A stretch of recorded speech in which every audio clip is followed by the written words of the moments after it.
اور ہم نے موسیٰ کو اپنی نشانیاں اور دلیل روشن دے کر بھیجا، یعنی فرعون اور حامان اور قارون کی طرف، تو ان لوگوں نے کہا کہ یہ تو جادوگر ہے، جھوٹا۔ غرض جب وہ ان کے پاس ہماری طرف سے حق لے کر پہنچے تو وہ کہنے لگے کہ جو لوگ اس کے ساتھ اللہ پر ایمان لائے ہیں ان کے بیٹوں کو قتل کر دو اور بیٹیوں کو زندہ رہنے دو۔ اور کافروں کی تدبیریں بے ٹھکانے ہوتی ہیں۔ اور فرعون بولا کہ مجھے چھوڑو کہ موسیٰ کو قتل کر دوں اور وہ اپنے پروردگار کو بلا لے، مجھے ڈر ہے کہ وہ کہیں تمہارے دین کو نہ بدل دے یا ملک میں فساد نہ پیدا کر دے۔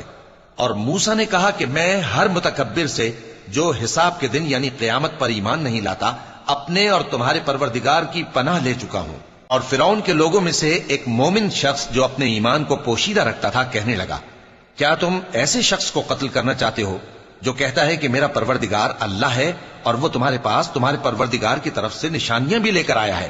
اور اگر وہ جھوٹا ہوگا تو اس کے جھوٹ کا ضرر اسی کو ہوگا، اور اگر سچا ہوگا تو کوئی سا عذاب جس کا وہ تم سے وعدہ کرتا ہے تم پر واقع ہو کر رہے گا۔ بے شک اللہ اس شخص کو ہدایت نہیں دیتا جو حد سے گزرنے والا ہے، بڑا جھوٹا ہے۔